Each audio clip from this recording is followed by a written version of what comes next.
Yes, hello my brilliant students. So today we'll start a new chapter of class 6, that is the earth in the solar system. In this chapter we'll study about the earth and the solar system. So we'll start a chapter. How wonderful it is to watch the sky after sunset. One would notice one or two bright dots shining in the sky.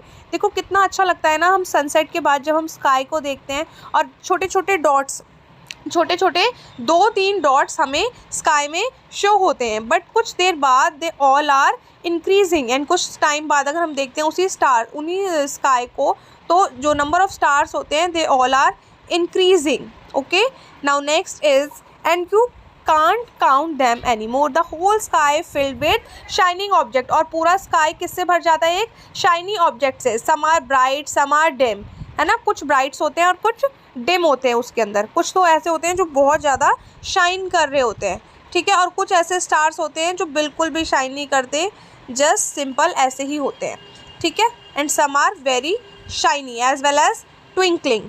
It same as if the sky is studded with diamond. They all appear to be twinkling. और sky बिल्कुल diamond जैसा show होता है क्योंकि वो सारे stars जो होते हैं वो ट्विंकलिंग कर रहे होते हैं. But if you look them carefully, और अगर हम ध्यान से देखें तो you will notice the some of them are twinkle and other to.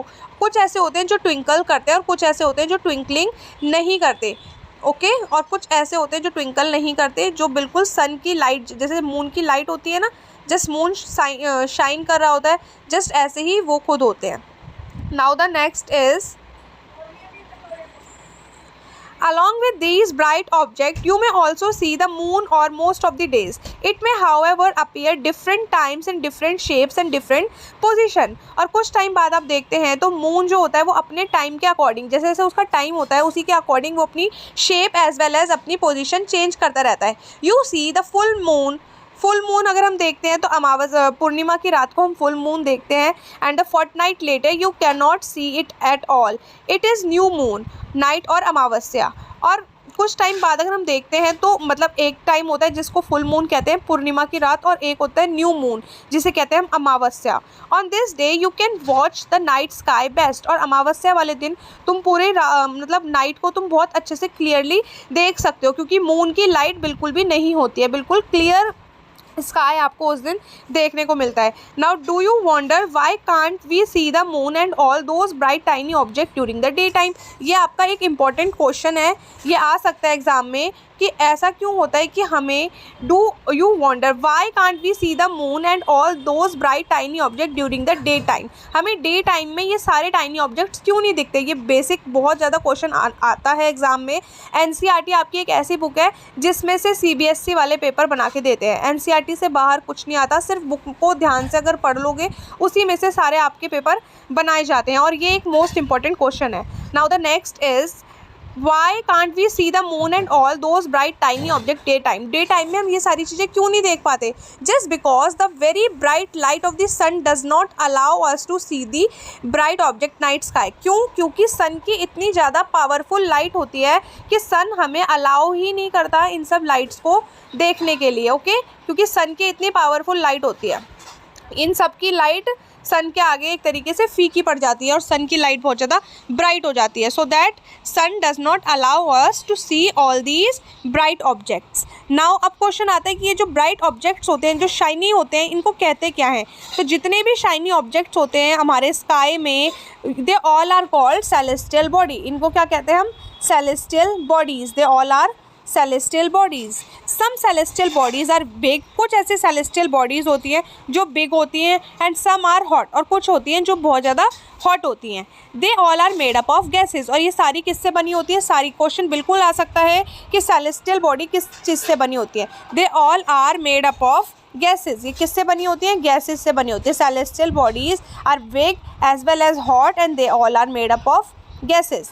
They have their own light. उनके पास अपनी खुद की लाइट होती है, खुद की हीट होती है, और इन्हीं सेलेस्टियल बॉडीज़ को हम कहते हैं स्टार्स. इन्हीं सेलेस्टियल बॉडी को क्या कहते हैं हम? स्टार्स कहते हैं. और जो सन है वो भी एक तरीके से स्टार ही है. सन इज़ ऑल्सो अ स्टार. ठीक है, ये बिल्कुल क्वेश्चन आ सकता है पेपर में, sun is also a star. Now the next is, countless twinkling star in night sky are similar to sun. और जितनी भी काउंटलेस ट्विंकलिंग स्टार होती है जो हम रात को देखते हैं, काउंटलेस ट्विंकलिंग स्टार, ये बिल्कुल सन की तरह होती है ना, बिल्कुल सन की तरह। तो ये हॉट क्यों नहीं होती, ये heat, because they have heat, they have a light, है ना। तो but we can not feel their heat, हमें इनकी अपनी रात को इनकी जो हीट होती है वो फील क्यों नहीं होती है, just because they are very far from us, because they are very far, that's why we can not feel their heat, क्योंकि ये हमसे बहुत ज़्यादा दूर होती हैं। ये भी क्वेश्चन बहुत इंपॉर्टेंट है, इसको भी मार्क कर लेना आप। तो ये जो जितनी भी लाइट्स होती हैं, जितने भी टाइनी ऑब्जेक्ट्स होते हैं, शाइनी होते हैं, they have their heat but we can not feel their heat just because they are very far from us. ये इम्पॉर्टेंट है। Yes, now the page number 2, you must have noticed that all the objects look smaller when you see from a distance. As usual, जैसे ही हम किसी भी चीज़ को दूर से बहुत दूर, when the object is far from us, तो वो सारी चीज़ें हमें कैसी दिखती हैं, बिल्कुल smaller. How small an aeroplane look when it is flying at a great height. Same as जैसे एरोप्लेन हमें इतनी हाइट से दिखता है, कितना छोटा सा दिखता है ना, और हमें लगता है कि वो छोटा है। नहीं, बिल्कुल नहीं होता वो छोटा, वो बहुत बड़ा होता है, but it is far from us, that's why वो हमें बहुत छोटा, टाइनी दिखाई देता है। Now next is while watching the night sky, जैसे ही हम नाइट स्काई देखते हैं, you may notice various pattern form by different group of star. और हम देखते हैं कि अलग अलग पैटर्न बनाए होते हैं स्टार्स ने। देखते हैं ना, कभी कभार देखना, आप नोटिस करके मेरे कमेंट सेक्शन में बताना कि आपने देखा, येस और नो, देखा या फिर नहीं। ग्रुप ऑफ स्टार, और जो भी ग्रुप ऑफ स्टार्स होते हैं उसे कॉन्स्टलेशन कहते हैं। Okay, group of stars is a constellation, ये पेपर में बिल्कुल आ सकता है। डिफाइन कॉन्स्टलेशन, या फिर what do you mean by constellation, इस तरीके से आ सकता है ये। It is a very important. Yes, now constellation क्या होता है, ग्रुप ऑफ स्टार्स को हम कॉन्स्टलेशन कह देते हैं। तो दो के बारे में हमें बताया हुआ है, एक होता है अर्सा मेजर और एक होता है बिग बियर। ये एक is one such a constellation, ये है एक कॉन्स्टलेशन, अर्सा मेजर और big bear. One of the most easily recognizable constellation, एक जो ईजिली हमें स्काई में दिख जाता है, उसको कहते हैं, उस वाले कॉन्स्टलेशन को हम सप्तऋषि कहते हैं, जो ईजिली हमें स्काई में शो हो जाता है। ठीक है, दैट इज़ कॉल्ड अ सप्तऋषि। ठीक है, ये ग्रुप ऑफ 7 स्टार होता है, जो भी 7 स्टार दिखता है हमें स्काई में, उसको हम सप्तऋषि कहते हैं। Next is that form a part of Ursa Major, और ये सप्तऋषि ही किसका पार्ट है, अर्सा मेजर कॉन्स्टलेशन का। 7 स्टार का जो ग्रुप होता है that is called a constellation, और उस 7 स्टार के ग्रुप को कहते हैं हम सप्तऋषि, और उसी सप्तऋषि का जो सप्तऋषि है वो एक अर्सा मेजर का पार्ट है। Ask someone elder in your family or neighbourhood to show your more stars, और इसमें बताया हुआ है कि आप अपने एल्डर या फिर अपने पड़ोसी नेबरहुड से पूछ लो कि कितने स्टार्स आपके दिखाई देते हैं आपको, मतलब ग्रुप ऑफ स्टार आप उनसे पूछ सकते हो। Next is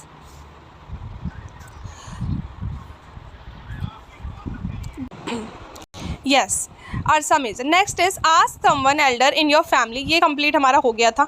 in ancient time people use determine direction during the night with the help of star. और एंशिएंट टाइम में, पहले के टाइम में हम कैसे करते थे, पहले के टाइम पे जो हमारे बड़े बुज़ुर्ग होते थे, जो बहुत एजेड होते थे, उनके टाइम पे जो वॉच तो होती नहीं थी और ये सारी चीज़ें डायरेक्शन भी नहीं होती थी, तो वो सिर्फ डायरेक्शंस को कैसे पता लगाते थे कि नॉर्थ क्या है, साउथ क्या है, जस्ट स्टार की हेल्प से। With the help of star they determine direction. The north star indicate north direction, और जो नॉर्थ स्टार होता था वो हमें नॉर्थ डायरेक्शन बताता था, साउथ स्टार हमें साउथ डायरेक्शन बताता था, है ना। इस तरीके से चीज़ों का पता लगाते थे। Now next is the north star indicate north direction as I told you. Now it is also called pole star, और north star को हम pole star भी कहते हैं, north star को हम लोग pole star भी कह सकते हैं। ओके, इसको बहुत ज़्यादा रिमाइंड रखना माइंड में, ये पेपर में भी आ सकता है, आपके टेस्ट में भी आ सकता है, टीचर्स भी आपसे पूछ सकती हैं कि नॉर्थ स्टार को हम क्या कह सकते हैं। North star north direction indicate करता है, as well as it is also called a pole star. North star को हम पोल स्टार भी कह सकते हैं। It is always remain, because क्यों कहते हैं pole star, because it is always in the same position in the sky. ये हमेशा सेम पोजीशन इसकी बिल्कुल सेम पोजीशन में रहता है स्काई में। We can locate the position of pole star with the help of Saptarishi. और इसकी लोकेशन कैसे हम पता लगा सकते हैं? सेम पोजीशन तो हमने कह दिया, पर कैसे? क्योंकि ये सप्तऋषि की पोजीशन में रहता है। अब आप देखो, ये सप्तऋषि के जो 7 स्टार्स हैं, ये 2 स्टार बिल्कुल साथ में है, और बिल्कुल इनके अगर इनको बिल्कुल स्ट्रेट देखें तो इसी लाइन में हमारा एक स्टार है, that is called a north star as well as pole star. तो इसमें भी यही चीज़ लिखी हुई है। Look at the figure 1.1. You will notice that if an imaginary line drawn joining the pointer star and extended further, it will point to the pole star. बिल्कुल सही बात है। जैसे कि मैंने आपको बताया, जो ये सप्तऋषि का 7 स्टार बना हुआ है, इसकी जो 2 स्टार्स आप देख पा रहे होंगे, इसको सीधे देखेंगे तो इसी की लाइन में हमारा नॉर्थ स्टार इंडिकेट करता है, बिल्कुल इसी की लाइन में। Next is some celestial bodies do not have their own heat and light. और कुछ ऐसी सेलेस्टियल बॉडीज होती हैं जो शाइनी होती हैं, बट उनके पास खुद की लाइट और हीट नहीं होती है। They are lit by the light of the stars such as called planet, और उन्हीं को कहते हैं हम प्लैनेट। ठीक है। The word planet comes from Greek word planete which means wanderer. The earth on which we live is a planet. और हम जिस पे रह रहे हैं अर्थ पे, वो भी एक तरीके से प्लैनेट है। It gets all the heat and light from the sun which is our nearest star. और एक तरीके से इस अर्थ पे सारी चीज़ अवेलेबल हैं, और सन से प्रोवाइडेड लाइट भी हमें मिलती है। If we look at this earth from great distance से the moon, it will appear to be shining just as a moon. The moon we see in the night in the sky is a satellite. और जो moon हम रात को देखते हैं वो night में, वो सैटेलाइट है। ये एक कंपेनियन है earth and moves round it like our earth. There are 7 other planets get their heat and light from the sun। और इसके अलावा 7 अदर planets भी हैं जिनके पास लाइट है और हीट है। ठीक है, सन की वजह से। Some of them have their moons too. और कुछ के planets have a ring around them. देखो जुपिटर पे, सैटर्न पे एंड यूरेनस के जो साइड में ना अपनी अपनी खुद की रिंग होती है। These ring may be seen from earth with the help of powerful telescope. और ये जो रिंग्स इनके पास होती है अपनी, ये हम अपनी ईजिली टेलीस्कोप से देख सकते हैं, बट बहुत पावरफुल टेलीस्कोप होना चाहिए जो हम ईजिली अर्थ से भी उसको देखा जा सकता है। Next is the solar system. The sun, 8 planets, satellite and some other celestial bodies are known as asteroids and meteoroids। देखो क्या कहते हैं, सन हो गया, 8 planets और सैटेलाइट, ये सब मिलके क्या बनाते हैं? एक सोलर सिस्टम, और उसको ही हम कहते हैं एस्टेरॉइड्स और मेटेरॉइड्स। ओके, क्या क्या? सन, 8 planets, satellite and some other celestial bodies called asteroids or meteoroids। Yes. Now next is from the solar system we often call it is solar family with the sun it as it is a head। और solar system में जो भी हम चीज़ें देख पाते हैं, देखो सोलर सिस्टम के अंदर हमारे कितने सारे ये 8 प्लैनेट्स हैं, और इनका जो हेड है वो हमारा सन है। तो जितने भी ये सोलर सिस्टम के अंदर प्लैनेट्स होते हैं, इनका जो हेड होता है वो सन होता है, इनकी फैमिली का हेड होता है सन। तो वही चीज़ इसमें बताई गई है कि solar system often call solar family, और सोलर सिस्टम को सोलर फैमिली कहा जाता है जिसका जो हेड है वो sun as it is a head. Sun जो उनका है वो हेड है। नाउ डू यू नो, इसको रीड करते हैं। Do you know sol is a Roman methodology is the sun god. Solar means related to the sun. और solar मतलब क्या होता है? सन से रिलेटेड, जो भी चीज़ हो वो सन से रिलेटेड हो, that is the meaning of solar.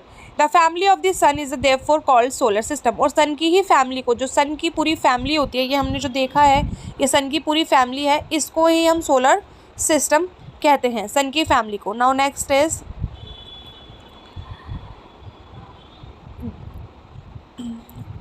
The sun. Sun is the centre of the solar system. और जो सन है वो एक सोलर सिस्टम का सेंटर है। It is a huge made up of extremely hot gases. It provides the pulling force that bind the solar system। और सन के पास अपनी खुद की light as well as hot gases हैं, और जो पूरे सोलर सिस्टम को बाइंड करके रखता है, जो सन जो उसका हेड है। The sun is ultimate source of heat and light. As you know कि जो सन है वो अल्टीमेट सोर्स है हीट का और लाइट का। But ट्रेमेंडस heat is not felt so much by us. But फिर भी हमें हीट इतनी ज़्यादा नहीं लगती है। देखो धूप होती है वो ठीक है, बट बहुत ज़्यादा एज सच हमें हीट नहीं लगती है सन से। क्यों? Because despite being our nearest star, देखो देखा जाए तो अर्थ से बहुत पास है, अर्थ से बिल्कुल पास में ही है, ये हमारी अर्थ है और ये हमारा सन है, फिर भी हमें इसकी ज़्यादा हीटनेस नहीं लगती है। Why? Just because the sun is about 150 million kilometre far away from the earth. 150 kilometre दूर है, हमें लगता है कि ये हमारे अर्थ के सोलर सिस्टम में देखा जाए तो हमें लगता है कि ये पास में है, बट नहीं, ये 150 मिलियन किलोमीटर 150 मिलियन किलोमीटर दूर है सन हमारी अर्थ से, इसीलिए हमें ज़्यादा इसकी हीट नहीं लगती है। Now next is planet. There are 8 planets in our solar system. हमारे सोलर सिस्टम में कितने प्लैनेट्स होते हैं? 8 प्लैनेट्स होते हैं, that is Mercury, Venus, Earth, Mars, Jupiter, Saturn, Uranus and Neptune. ये सारे हमारे 8 प्लैनेट हैं हमारे सोलर सिस्टम के अंदर। इनको हम अकॉर्डिंगली लर्न कर सकते हैं। माई very efficient mother just served us nuts, जैसे कि माई से हो गया मर्करी, वी वीनस, ई से हो गया अर्थ, एम से मार्स, जे से Jupiter, S for Saturn, U for Uranus and N for Neptune. तो इस तरीके से हम इसे लर्न कर सकते हैं ईजिली, क्योंकि मोस्टली ऐसे ही आते हैं कि अकॉर्डिंग नंबर्स के अकॉर्डिंग, उनकी पोजीशन के अकॉर्डिंग हमें प्लैनेट्स लिखने होते हैं, तो इस तरीके से याद कर सकते हैं। इसको आप दोबारा से भी रीड कर सकते हो। My very efficient mother just served us nut, M for Mercury, Venus, E for Earth, M for Mars, J for Jupiter, S Saturn, U Uranus and N nuts. तो अब कभी भी बिल्कुल कंफ्यूज मत होना, क्योंकि इसमें 2 बार एम आ रहा है। माई वेरी एफिशिएंट मदर तो 2 टाइम्स एम, बट जो सन का जो बिल्कुल नियरेस्ट प्लैनेट है, बिल्कुल सन के जो बहुत पास में है, वो हमारा मर्क्यूरी है। Okay, next is all the 8 planet of solar system move around the sun in a fix path. और जितने भी ये 8 प्लैनेट्स हमने देखे हैं, ये सन के बिल्कुल फिक्स्ड पाथ में मूव करते हैं, जिसको हम कहते हैं ऑर्बिट। ये मैं आपको एक रफ डायग्राम बना के आपको बता देती हूँ। ये समझ लो, सपोज करो दिस इज़ योर सन, तो सन के अराउंड ना एक ऐसे करके रिंग होती हैं, जिसमें पर्टिकुलर प्लैनेट मूव करते हैं। ओके, ये तो बिल्कुल ही रफ डायग्राम मैंने आपको बना के दिखाया है जस्ट फॉर इंफॉर्मेशन। जैसे कि सबसे पहले मर्क्यूरी हो गया, तो ये इसी की अपने ही ऑर्बिट में अराउंड रिवॉल्व करेगा। नेक्स्ट वीनस अपने ऑर्बिट में राउंड करेगा। नेक्स्ट इज़ अर्थ अपने ऑर्बिट में राउंड करेगा। मार्स, ये लोग अपने अपने ऑर्बिट में पूरे सन के अराउंड घूमते हैं एक फिक्स्ड पाथ में, ये इसी फिक्स्ड वे में राउंड करेंगे, ये इनके इसमें नहीं जा सकते, ना ही ये जाते हैं, तो ये अपने फिक्स्ड पाथ में राउंड करते हैं, जिसको हम ऑर्बिट कहते हैं। Got it? Next is Mercury is the nearest to the sun. और जैसे कि मैंने आपको बताया कि ये सन है, यहाँ पर आपका मर्क्यूरी आ जाता है, जो अपने ही एक फिक्स पाथ में राउंड घूमती है इसके सन के। This is a orbit. और जो मर्क्यूरी बिल्कुल नियरेस्ट प्लैनेट है, तो ये सिर्फ 88 डेज़ में एक कंप्लीट राउंड कर लेती हैं सन का। Next is Venus is considered as a earth twin. और जो वीनस है वो बिल्कुल अर्थ की तरह लगता है, Venus is similar to earth, तो इसीलिए हमें अर्थ ट्विन भी कह सकते हैं। पेपर में बिल्कुल ये क्वेश्चन आ सकता है कि अर्थ ट्विन किसे कहा गया है, तो वीनस हमारा अर्थ का ट्विन है। क्यों? Because same shape same size, तो दोनों के पास सेम शेप और सेम साइज़ होता है, that's why Venus is a earth twin. Venus considered as a earth twin. Okay, Venus और अर्थ बिल्कुल सेम शेप, जैसे कि अर्थ की अगर ये वाली शेप है, तो वीनस भी सेम इसी शेप का है।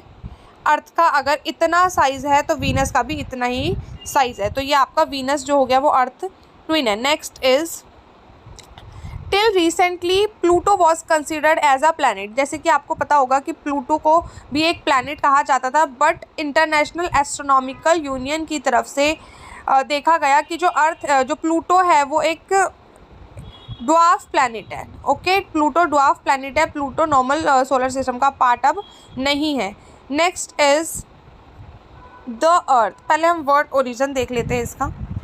Many words use in language may have been taken for some other language. Geography, जैसे कि जियोग्राफी देखा जाए तो जियोग्राफी एक इंग्लिश वर्ड है, बट इसका ग्रीक मीनिंग ये होता है कि अर्थ की नॉलेज के बारे में पूरा अर्थ के बारे में पूरी नॉलेज रखना। जैसे कि जी मीन्स होता है अर्थ, हेयर जी मीन्स अर्थ, जी मतलब तो हो गया अर्थ।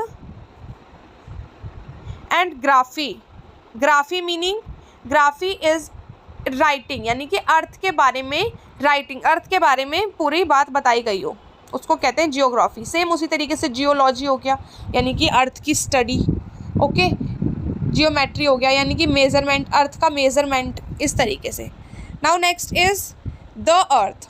The earth is the third nearest planet to the sun. Earth क्या है? हमारे थर्ड नियरेस्ट प्लैनेट है सन से। Earth is a third nearest planet to the sun. In size it is the fifth largest planet. और अगर size में देखा जाए तो वीनस और अर्थ दोनों ही फिफ्थ लार्जेस्ट प्लैनेट है, ओके। इट बिकॉज वीनस इसलिए क्योंकि जो वीनस है वो अर्थ का ट्विन है, that's Y. Same shape same size, इसी तरीके से देखा जा रहा है। It is a slightly flattened at the point. और ये स्लाइटली फ्लैटेंड, हम कह देते हैं ना कि अर्थ जो है वो बिल्कुल राउंड इन शेप है, नहीं, अर्थ राउंड नहीं है, अर्थ की स्लाइटली फ्लैटेंड शेप है। इस तरीके से शेप है अर्थ की, दिस टाइप ऑफ शेप, मतलब दोनों पोल से स्लाइटली फ्लैटेंड है ये, okay. This is why, that is why it is shape as described as a geoid. इसलिए इसकी शेप को क्या कहा हुआ है, अर्थ की जो शेप होती है वो जॉइड शेप होती है। And geoid means earth like shape. Geoid means होता है अर्थ लाइक शेप। पेपर में बिल्कुल पूछा जा सकता है ये क्वेश्चन भी कि अर्थ की शेप कैसी होती है। ऑप्शंस में दे सकते हैं कि राउंड शेप होती है और समथिंग, तो आपको जॉइड लिखना है। That earth shape is a geoid and basically geoid means a earth like shape. Now the next is condition favorable to support life are probably found on only one earth.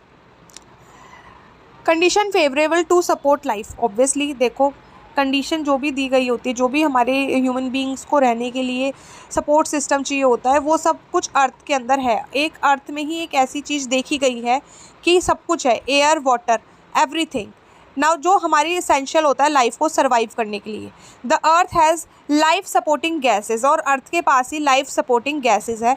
As well as because of this reason the earth is a unique planet, और इसी वजह से जो earth है वो एक unique planet है as compare to other one.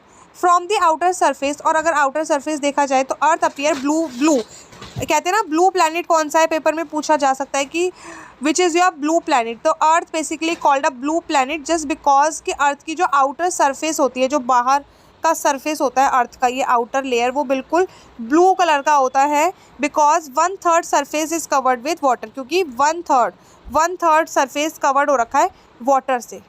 अर्थ का 1/3 सरफेस कवर्ड है वाटर से, और आउटर सरफेस जो है वो बिल्कुल ब्लू शो होता है। That's why earth called a blue planet. And why earth called a unique planet? Just because earth is a support life probably found one earth. Earth is neither too hot. इसका answer ये आप कह सकते हैं कि अर्थ ना तो ज़्यादा गर्म है ना ही ज़्यादा कूल है। It has water, air which are very essential for life, that's why earth called a life supporting. या फिर हम कह सकते हैं earth is a unique planet. Next देखते हैं फ्रॉम द आउटर। नेक्स्ट है मून, दी मून। अब मून के बारे में हम पढ़ेंगे। Our earth has only one satellite, और हमारी अर्थ पे जैसे कि मैंने बताया कुछ प्लैनेट्स ऐसे हैं जिनके पास खुद की सैटेलाइट्स भी हैं मून की तरह, बट हमारी अर्थ जो मून है वो एक सैटेलाइट है। अर्थ के पास खुद की सैटेलाइट है, दैट इज़ अ मून, ठीक है, जिसका जो डायमीटर है वो 1/4 that is from the earth. It is appeared so big, ये अर्थ से बहुत बिग इसलिए दिखाई देता है क्योंकि ये हमारा नियरेस्ट है, हमारे थोड़े पास है। हम कहते हैं ना कि अर्थ मून से, मून और सन दोनों इक्वल है, नहीं, मून जो है वो सन से बहुत छोटा है और अर्थ से ये इजीली दिखाई देता है बिकॉज ये बहुत नियरर है, ठीक है। Now it is about 3 litre away है हमारी अर्थ से। Now you can compare the distance of the earth from the sun. अब आप खुद ही डिस्टेंस का पता लगा सकते हैं कि अर्थ से सन ज़्यादा दूर है या फिर मून ज़्यादा दूर है, ठीक है, सन और मून, क्योंकि सन अर्थ से 150 मिलियन किलोमीटर फार है और जो मून है वो 3,84,400 समथिंग किलोमीटर फार है। तो ऑब्वियसली वो मिलियंस में है, तो हमारा जो सन है वो अर्थ से ज़्यादा दूर है। Now next is the moon does not have condition. Yes, इस पे देखते हैं ना, moon moves around the earth about 27 days तक मून जो है वो अर्थ के मूव अराउंड करता है। It take same time complete one spin as a result. इसीलिए हमें सिर्फ वन साइड दिखती है मून की, विजिबल होती है only one side. Now next is the moon does not have a condition favourable. Moon के पास एक फेवरेबल कंडीशन नहीं होता। ऑब्वियसली जब हम देखते हैं, जब मून के पास तो हम रह ही नहीं सकते ना मून के ऊपर। अर्थ ही एक यूनिक प्लैनेट है जिसके अंदर सारी चीज़ें हमारी सर्वाइव करने के लिए होती हैं, बट मून के पास ऐसा कोई फेवरेबल कंडीशन नहीं होता। इट हैज़ माउंटेन, मून के पास क्या होते हैं, माउंटेन्स हैं। एज वेल एज प्लेन्स और डिप्रेशन है। हेयर डिप्रेशन मीन्स कि छोटे छोटे गड्ढे होते हैं ना, वो भी हैं मून के। नाउ मून सरफेस पे these cast shadow on the moon surface, look at the full moon and observe the shadow. अब पूरा मून देखो आप और इसकी शेडो ऑब्जर्व करो, इसमें ये बताया हुआ है फुल मून आपको देखना है और इसकी शेडो ऑब्जर्व करनी है। Okay, now full moon is this. इसमें आप देख पा रहे होंगे कि छोटे छोटे डिप्रेशंस हैं, माउंटेन्स हैं, प्लेन्स हैं, मतलब छोटे छोटे कंकड़ पत्थर होते हैं ना, उस तरीके के बताया गया है। नेक्स्ट इज़ इंटरेस्टिंग फैक्ट हम देखते हैं क्या। A satellite is a celestial body that moves around the planet in the same way as the planet move around the sun। जिस तरीके से जो नॉर्मल सैटेलाइट होती है ऑब्वियसली वो सन के जैसे हमारा प्लैनेट मूव करते हैं सन के अराउंड, ठीक उसी तरीके से वो सैटेलाइट भी मूव करती है। नेक्स्ट आता है ह्यूमन मेड सैटेलाइट। एक ऐसी सैटेलाइट जो खुद ह्यूमन बनाता है, वो एक आर्टिफिशियल बॉडी होती है। उसको डिज़ाइन कौन करता है? उसको डिज़ाइन साइंटिस्ट करते हैं, just because to gather information लेने के लिए यूनिवर्स की as well as communication purpose के लिए आर्टिफिशियल सैटेलाइट बनाई जाती है। जैसे कि आर्टिफिशियल सैटेलाइट इसलिए भी बनाई जाती है जो इन्फॉर्मेशन लेने के लिए, जैसे कि हम टीवी देख पा रहे होंगे, है ना, मोबाइल फ़ोन हम यूज़ कर सकते हैं, तो just because of artificial satellite, इन्हीं की वजह से हम सारी चीज़ों को यूज़ कर पा रहे हैं। कुछ ऐसे नाम हैं जैसे कि इनसेट हो गया, IRS हो गया, EDUSAT हो गया, ये सारी कुछ आर्टिफिशियल सैटेलाइट है जो ह्यूमन ने बनाई हुई है।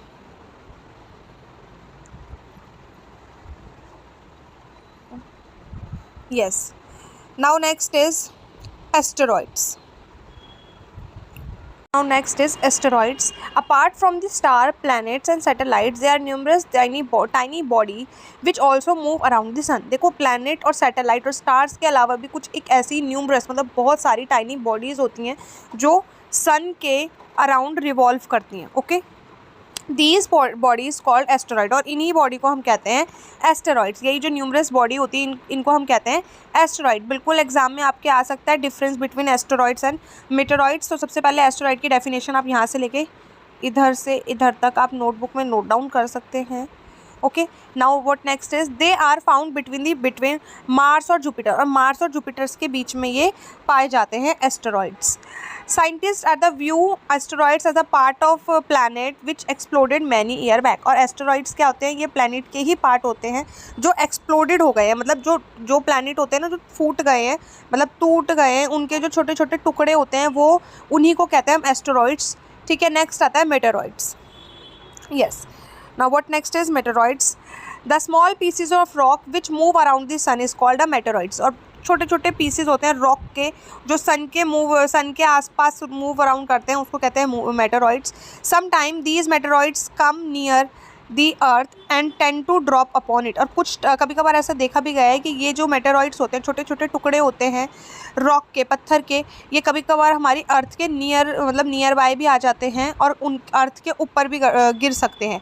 During this process due to friction, ये किसकी वजह से होता है? फ्रिक्शन की वजह से। अब आगे आप क्लास में पढ़ोगे ये भी कि फ्रिक्शन को डीपली आप नॉलेज लोगे आगे की क्लास में, बाकी अभी सिर्फ आपका इतना बताया हुआ है कि फ्रिक्शन की वजह से with the air they get heated, और एयर में ही फ्रिक्शन की वजह से एयर में ये हीट हो जाते हैं, गर्म हो जाते हैं, गर्म होने की वजह से ये जल जाते हैं। It cause a flash of light, और इसके बाद ये क्या करते हैं? एक लाइट फ्लैश करते हैं। Some time meteor without being completely burn, और कभी कभार ऐसा होता है ये पूरी तरीके से बर्न नहीं होते, हाफ बर्न होते हैं और ये अर्थ पे एक हॉलो क्रिएट करते हैं।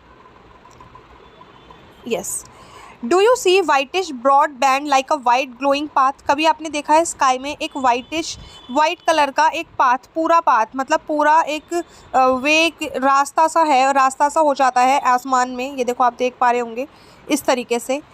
Cluster millions of star, this band is the milky Way galaxy, और इसी बैंड को हम कहते हैं मिल्की वे गैलेक्सी। किसको कहते हैं? ग्लोइंग पाथ को जो स्काई में होता है, इस बैंड को हम कहते हैं मिल्की वे गैलेक्सी। वो हमारी एक गैलेक्सी है मिल्की वे गैलेक्सी। बिल्कुल पूछा जा सकता है कि हमारी गैलेक्सी का नाम क्या है, तो हमारी गैलेक्सी का नाम है Milky Way galaxy. Our solar system, जो हमारा सोलर सिस्टम है वो भी हमारी मिल्की वे हमारी गैलेक्सी का पार्ट है। हमारा सोलर सिस्टम भी गैलेक्सी का पार्ट है। Our solar system is a part of our galaxy. Milky Way galaxy का पार्ट है।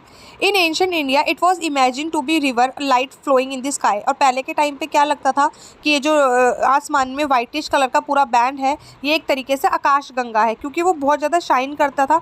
दैट्स वाई लोग उसे कहते थे कि ये हमारा आकाश गंगा है। A galaxy is a huge system of billions of star. और गैलेक्सी में क्या होता है, बहुत बिलियन स्टार्स होते हैं, cloud of dust and gases भी होती हैं।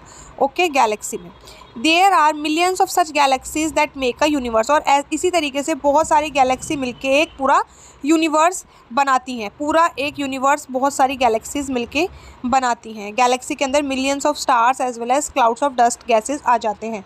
Next is it is beautiful to imagine how big the universe is. और इसी तरीके से हम अगर इमेजिन करके देखें तो कितना बड़ा यूनिवर्स है हमारा।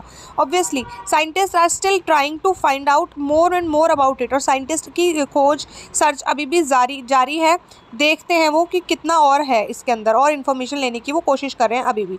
We are not certain about it size but we know that all of us first being to this universe. हमें पक्का मेक श्योर नहीं है कि यूनिवर्स का साइज़ कितना है, बट हम ये ज़रूर कह सकते हैं, इस बुक में लिखा हुआ है कि हम इस सभी लोग इस यूनिवर्स का पार्ट हैं। जो वीडियो बना रहे हैं वो भी, और जो वीडियो मेरी देख रहे हैं वो भी। Next is can you relate your self with this universe now. अगर आप अपने आप को देखें तो आप अपने इस यूनिवर्स से अपने आप को रिलेट कर सकते हैं। You are the earth and the earth is a part of solar system. और हम कहाँ हैं, अर्थ के ऊपर हैं, और अर्थ जो है वो एक सोलर सिस्टम का पार्ट है। Our solar system is a part of Milky Way galaxy. और जो मिल्की वे गैलेक्सी है वो खुद हमारा सोलर सिस्टम खुद एक मिल्की वे गैलेक्सी का पार्ट है। Think about the universe and the fact that is contain million of such galaxies. How do you find to fit in the pictures. और हम कितने छोटे हैं पूरी यूनिवर्स में, देखा जाए तो यूनिवर्स कितना बड़ा है, और हम अपने आप को देखते हैं तो हम कितने छोटे से हैं उस यूनिवर्स में। Now this is all about this chapter. अब आप इस चैप्टर को खुद से एक बार रीड करना, और इसके क्वेश्चन आंसर्स मैं आपको प्रोवाइड करा दूँगी नेक्स्ट वीडियो में। यस।